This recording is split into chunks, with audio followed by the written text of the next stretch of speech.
último, la última definición que en el tema de catálisis, entonces, es ¿qué es un catalizador? Un catalizador es una sustancia, una especie, que puede ser líquida o sólida, que afecta la velocidad de reacción sin consumirse. Es decir, la sola presencia de esa especie me permite disminuir la energía de activación necesaria en ese proceso para generar productos, ¿sí? Pasa mucho, o los casos más conocidos de catálisis de reacción son aquellos que involucran enzimas, que por ejemplo las que están en nuestro cuerpo, ¿sí? Que nos ayudan a catalizar las reacciones para que nuestra digestión, todos nuestros procesos naturales, digamos, sean eficientes y rápidos.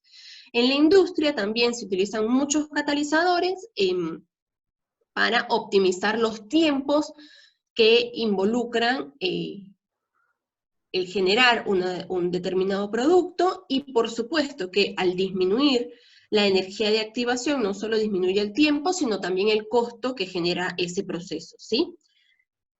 Los catalizadores modifican el camino de la reacción, es decir, si esta reacción se lleva en 2 pasos, también el catalizador puede hacer que se genere en más pasos, y entonces eso hace que la energía por paso sea menor.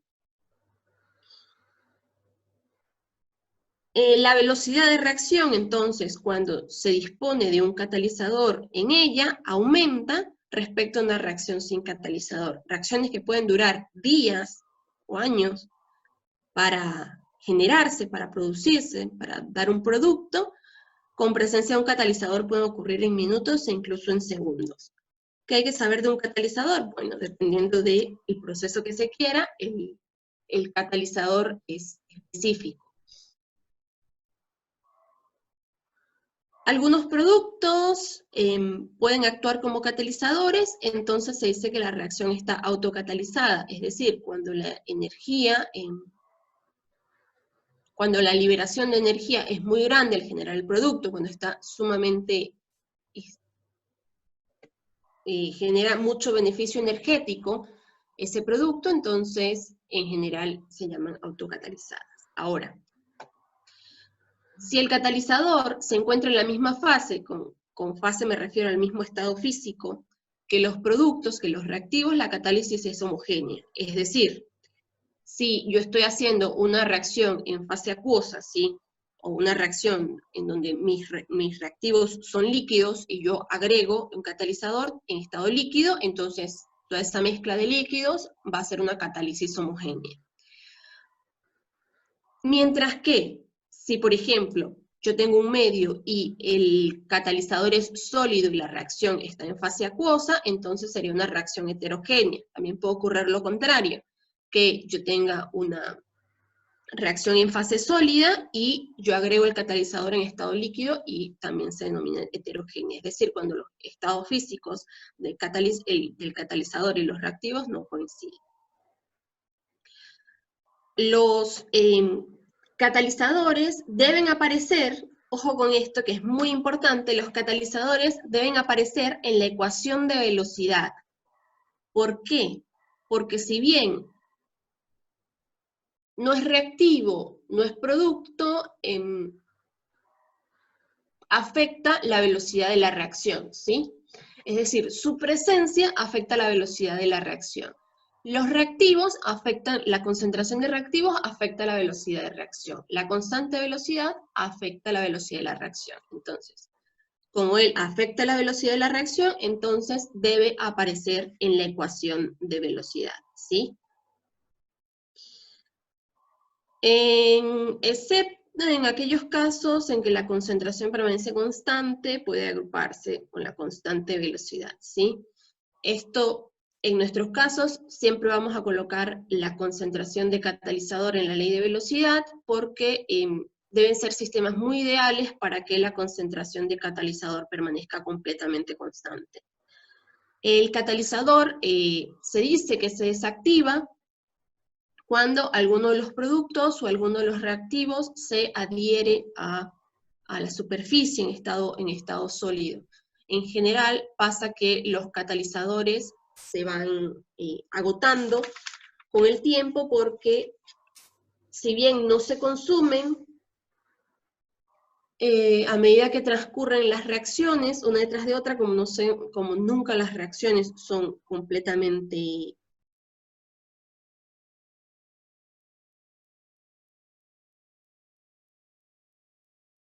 Bueno, creo que les estaba comentando que los catalizadores deben aparecer en la ecuación de velocidad porque aceleran la velocidad de una reacción. Su sola presencia, aunque no se consume durante la reacción,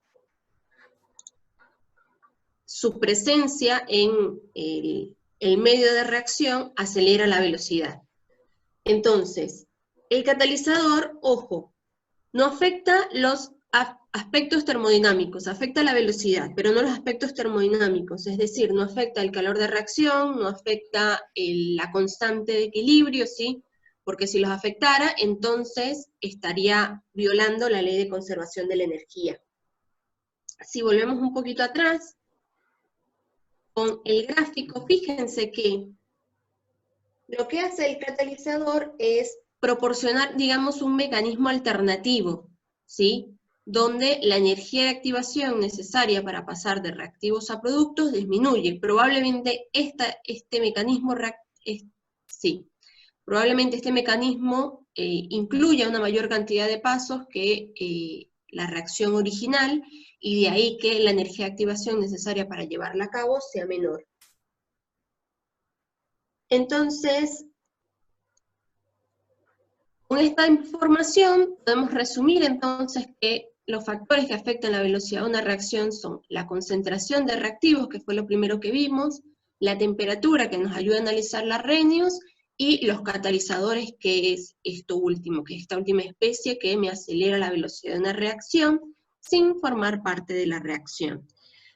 Lo último que les dejo, que les hago acotación acá, es que otro de los factores que afectan la velocidad de la reacción es el área superficial, dependiendo de si los reactivos son líquidos y son sólidos. Eso no lo vamos a analizar, pero solamente para que tengan esa información, ¿sí?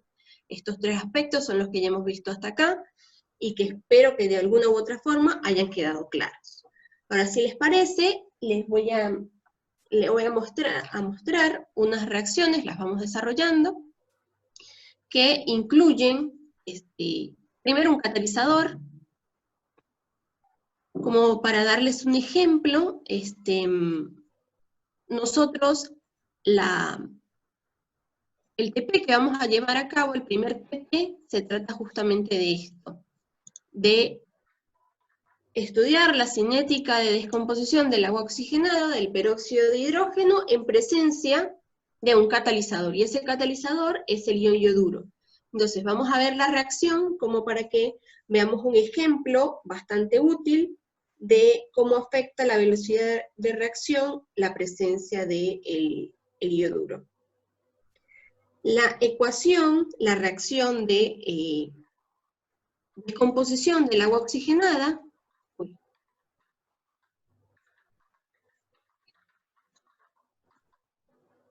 sería esta, ¿sí? 2 moles de peróxido de hidrógeno reaccionan para generar agua y oxígeno, ¿sí? Que era de hecho el primer ejemplo de esta serie de problemas, donde decía que analizara si era o no espontánea esta reacción o algo por el estilo. Esta reacción es espontánea. ¿Cómo lo sabemos? Bueno, lo sabríamos si pudiésemos determinar el delta H de la reacción. El delta G, perdón, de la reacción, la energía libre de Gibbs. Pero también lo sabemos porque nosotros vamos a la farmacia y compramos un envase que trae una fecha de vencimiento, una fecha de caducidad. Y después de esa fecha de caducidad, ¿qué pasa? Que nosotros utilizamos el agua oxigenada, donde sea que nos hayamos cortado, hayamos hecho una herida, y no vemos burbujitas. Esas burbujitas que habíamos visto antes era el desprendimiento de oxígeno, porque cuando el agua oxigenada actuaba, generaba agua y oxígeno, ¿sí? Y eso es lo que nos ayudaba a desinfectarnos. Nosotros, después de la fecha de caducidad del agua oxigenada, no vemos esas burbujitas. ¿Por qué? Porque ya todo el oxígeno que estaba contenido en esa agua oxigenada había sido liberado. Es decir, ya toda el agua oxigenada se descompuso. Esto ocurre espontáneamente. Pero la fecha de caducidad de los envases de agua oxigenada traen años incluso, ¿sí? Entonces, nosotros queremos ver que esta reacción ocurra en menos de 2 horas. De hecho, cada reacción ocurre más o menos creo que en 5 o 10 minutos. ¿Qué hacemos? Agregamos un catalizador. ¿Y ese catalizador qué es? El catalizador es el ion yoduro.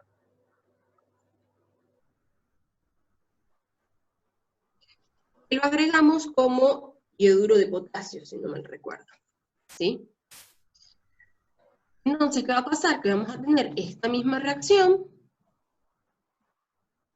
pero ahora en presencia de un catalizador.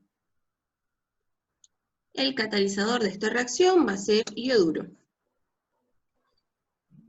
¿Cuál va a ser la diferencia que me va a generar? Bueno, que esta reacción ya no va a ocurrir de esta manera, en un solo paso, sino que va a ocurrir en 2 etapas consecutivas, ¿sí? Donde, en primer lugar, el agua oxigenada en presencia del yoduro me va a generar agua y me va a generar esta especie, creo que es iodato, ¿sí? Esto va a ocurrir en una primera etapa y en una segunda etapa, este señor que se generó acá va a seguir reaccionando con agua oxigenada y me va a generar yoduro, agua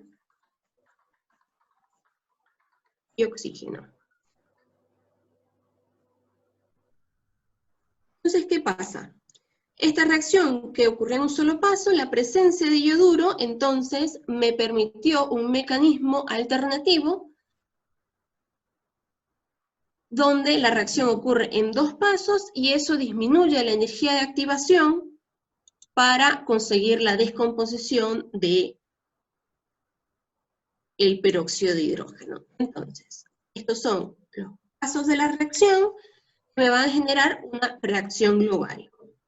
Si yo analizo estas 2 etapas, yo me puedo fijar que esta especie que acá aparece, el iodato, creo que esto es iodato, está en el primer paso como producto y está en el segundo paso como reactivo, ¿sí? Es decir, se generó y se consumió. Entonces, esta especie, digamos, todo lo que aquí se produce, acá se consume, ¿sí? Y adicionalmente vemos que el catalizador, que lo tenemos acá como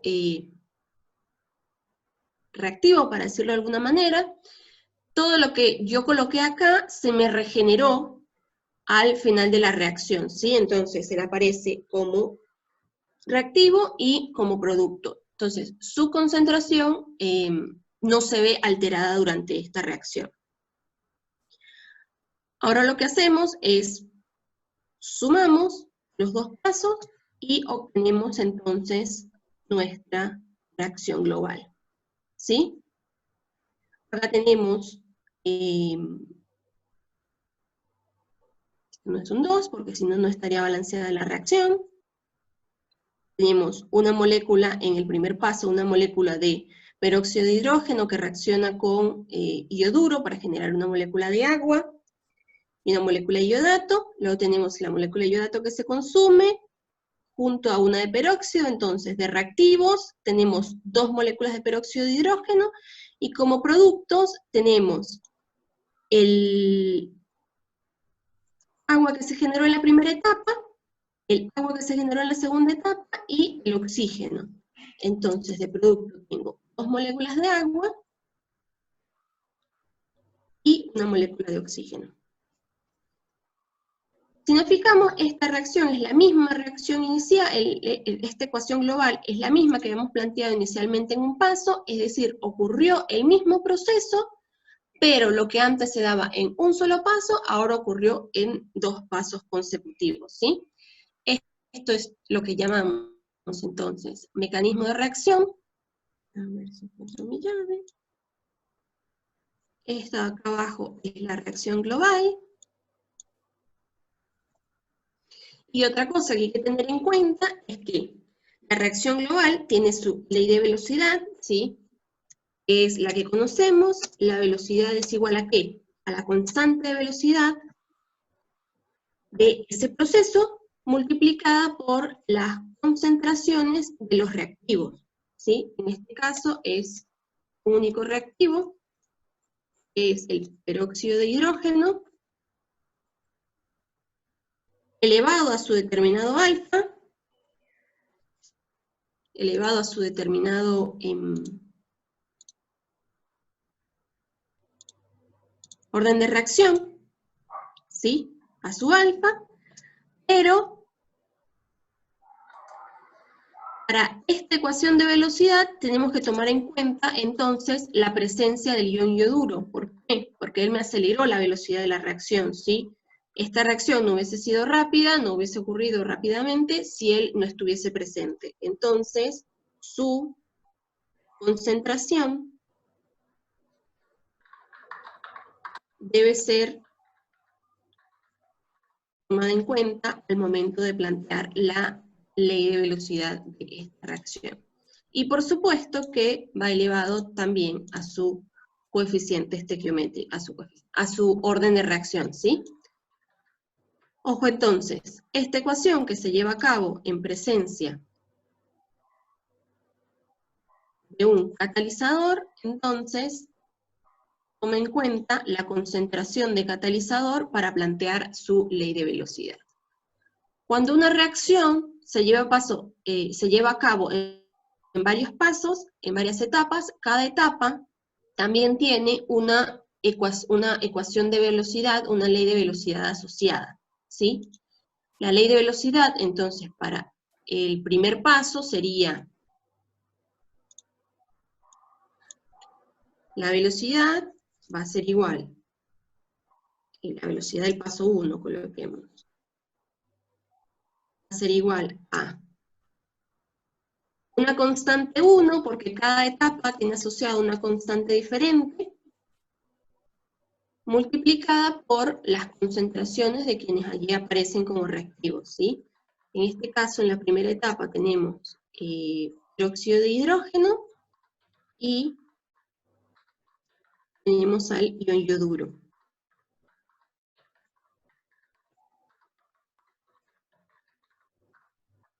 Esta sería la ley de velocidad de este paso, que sería el primer paso, y acá los órdenes de reacción ya los conozco. ¿Por qué? Porque los órdenes de reacción son la molecularidad asociada a cada uno de los reactivos, ¿sí?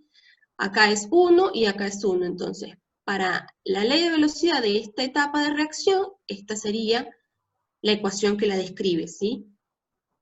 Una constante asociada a esta etapa, multiplicada por las concentraciones de los reactivos elevados, en este caso, a su molecularidad que coincide con el orden de reacción al ser una etapa elemental. Para el segundo paso, también puedo describir una ley de velocidad, que podemos llamar como V2, por ser el segundo paso, que tiene una constante asociada y esta va a ir multiplicada por las especies que actúan como reactivos en esa etapa, que sería el iodato, que se llama iodato,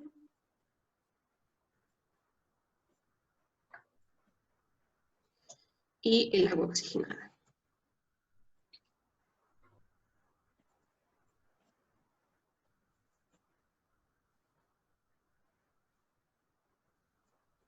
En general, podemos experimentalmente, digamos, determinar cuál de los pasos involucrados en un mecanismo de reacción determina la velocidad de esa reacción. ¿Por qué? Porque en general un paso o alguno de los pasos planteados en el mecanismo requiere más energía que otros. ¿Sí? ¿Cómo sabemos qué paso requiere más energía que el otro? Bueno, experimentalmente se puede determinar Pero además hay una información adicional que ustedes tienen que tener en cuenta, y es que, en general, la ecuación de velocidad de la etapa que determina la velocidad de la reacción coincide con la ley de velocidad de la reacción global. Repito, en general, para saber qué paso o qué etapa del mecanismo de reacción determina la velocidad de la reacción global, lo que tenemos que hacer es fijarnos en las ecuaciones de velocidad planteadas para cada etapa. La ecuación de velocidad de la etapa que coincida o que contenga las mismas especies que la reacción global, entonces es la etapa que va a determinar la velocidad de esa reacción. Es decir, en este caso, podemos ver claramente que la ecuación de velocidad para la etapa 1 coincide con la reacción, con la ley de velocidad de la reacción global. Entonces, acá no hay duda que el paso 1 es el paso determinante de la velocidad.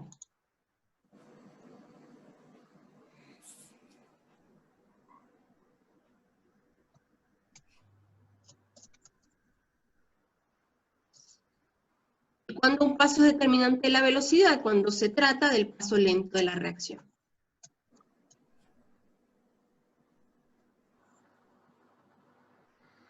¿Sí? Como dijo, profe, disculpe, el paso determinante... De la velocidad siempre va a ser el paso lento, ¿sí? El paso que requiera más energía para llevarse a cabo. Listo. Gracias, profe. De nada. Entonces, ¿cómo sabemos que es el paso lento? ¿Por qué? Porque su ecuación de velocidad, ¿sí? La ecuación de velocidad asociada a esta etapa de la reacción coincide con la ecuación de velocidad planteada para la reacción global, ¿sí? Contiene las mismas especies, no necesariamente los mismos órdenes de reacción, pero sí las mismas especies involucradas, ¿sí? Fíjense acá, que acá tenemos peróxido de hidrógeno e ioduro, y aquí tenemos peróxido de hidrógeno y ioduro, mientras que en el otro paso tenemos iodato y peróxido, y aquí no están presentes esas especies. Entonces, el paso 2 sería claramente el paso rápido. Ocurre tan rápido que, digamos, no afecta de forma determinante la velocidad de la reacción, ¿sí?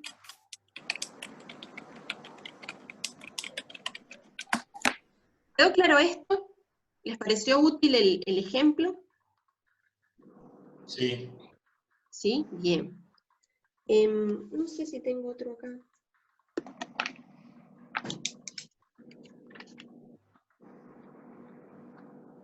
Sí, acá tengo otro que lo podemos utilizar y ustedes me van a ayudar.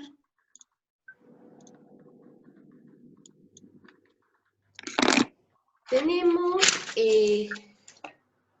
Perdón, el paso lento era el que requería mayor energía de activación, ¿no? sí. Gracias. Nada.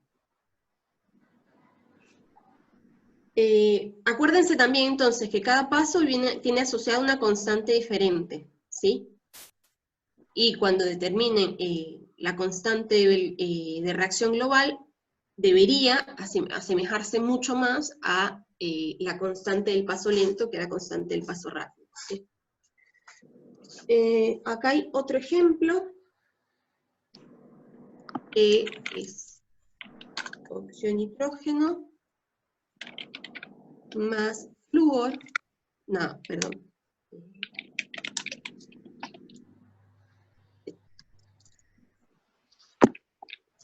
que reacciona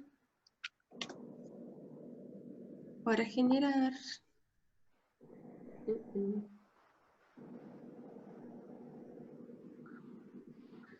acá les voy a colocar etapas de reacción, el mecanismo de reacción, y tenemos también ocurre este proceso, esta reacción en dos etapas, en la segunda etapa,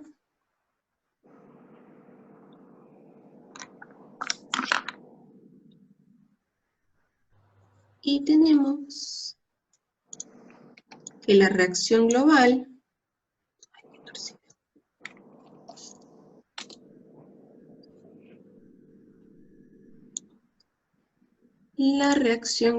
de esta, que genera este mecanismo es 2.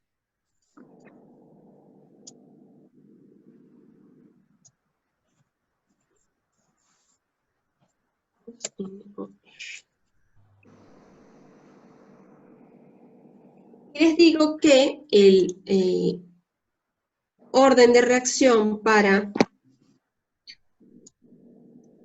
o mejor, les doy la ley de velocidad total. Acá no, era acá. La ley de velocidad determinada para esta reacción global es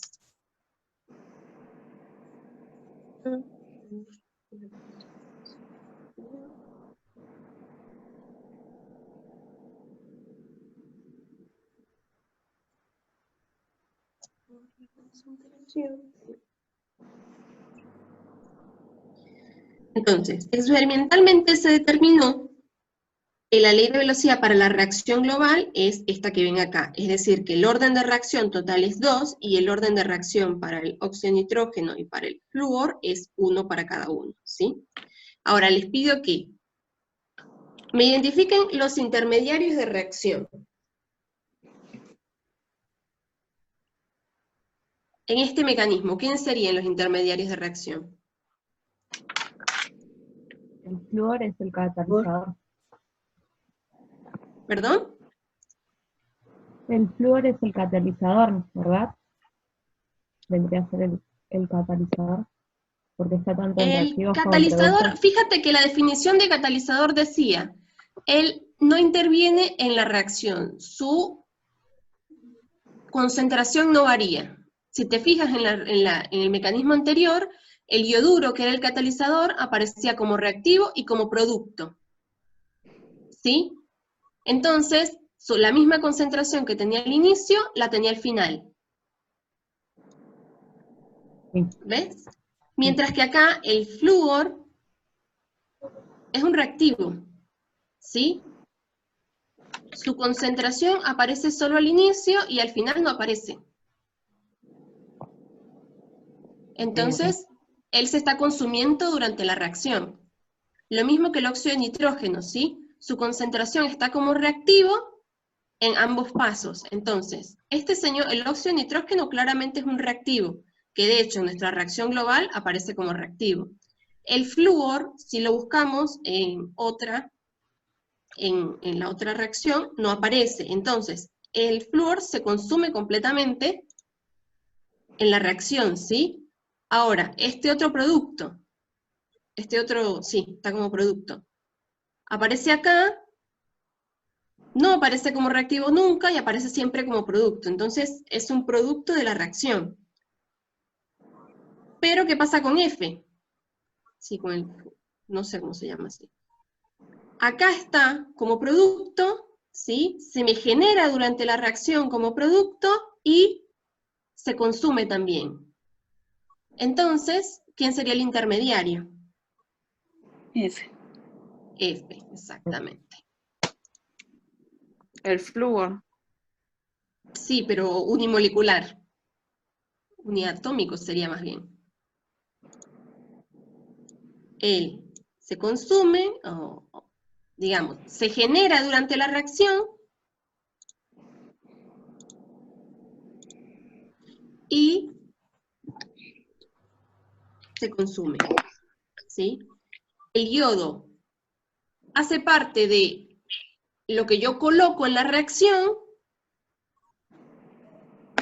y su concentración no varía porque se vuelve a obtener como producto, ¿sí? Es decir, él no se consume durante la reacción, mientras que acá, y no se genera en el proceso, ¿sí? Acá tú ves que esta reacción me está generando este flúor que se está volviendo a consumir. Entonces, él es intermediario de la reacción. Bien. Ahora, si yo ya les indiqué cuál es la ley de velocidad global, ¿cuál de estas dos etapas de la reacción creen ustedes que sea la determinante de la velocidad de la reacción? La primera, ¿Por qué la primera? porque están ambos reactivos. Si yo hago la ecuación de velocidad de la primera, La me primera, va a ¿por qué? Porque coincidir. si yo planteo, claro, si yo planteo la ecuación de velocidad para este paso de la reacción, yo tengo que la velocidad 1 tiene su constante, tiene multiplicada por las concentraciones de los dos reactivos que aparecen, ¿sí? Elevados a su molecularidad, que en este caso coincide con el orden de reacción. Mientras que, si yo planteo para el paso 2, la ley de velocidad que definida para esta etapa sería una constante multiplicada por ambos reactivos. En este caso, vemos que el intermediario aparece como reactivo, ¿sí? Y no coincide entonces, las especies que contiene el paso 2 no coinciden con la ley de velocidad que tiene la reacción global. Entonces, el paso determinante de la velocidad sería definitivamente el 1.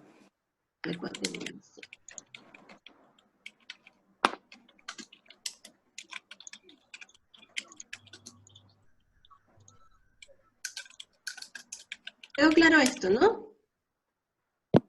Sí. Entonces en esta reacción no hay un catalizador. En esta reacción no hay un catalizador, claramente, no. Gracias. De nada. Bueno, nos quedan 10 minutos. Si tienen consultas acerca de esto, y para que después retome Irene con el problema, si les parece bien. Hoy vimos entonces Arrhenius, que es la dependencia de la constante de velocidad y en definitiva de la velocidad con la temperatura.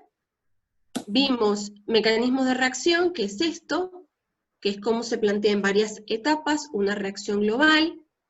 Vimos lo que es la molecularidad, que coincide con el orden de reacción porque la molecularidad es el número de moléculas que reaccionan en un paso elemental de reacción, ¿sí? Y vimos también lo que es un catalizador, que es una especie que modifica, que acelera la velocidad de una reacción, pero sin generar cambios en su concentración, ¿sí? Sin variar las características termodinámicas, digamos, de ese proceso. Simplemente acelera la velocidad al permitirme, ¿sí? Al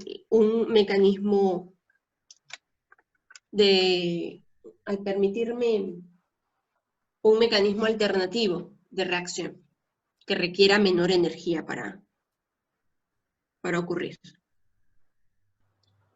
¿Está bien? La diferencia entre catalizador e intermediario es que el catalizador va a estar en las etapas elementales, ¿sí? Que aparece del lado de los reactivos, digamos. ¿Está bien? Mientras que un intermediario, fíjate como en el caso del flúor, Claro, siempre estaría en el lado. Claro, o sea, un intermediario se genera, es una especie que se genera en una etapa elemental y se consume en una etapa posterior. Para nosotros el catalizador va a ser una especie que la pusimos de entrada, ¿está bien? Entonces se consume en una etapa elemental, pero después se regenera en otra etapa elemental. Y entonces cuando haces la suma de las etapas elementales, vas a ver que el catalizador no aparece, ¿está bien? Porque se consumió en una y se regeneró en otra. Esa es la idea, se va regenerando.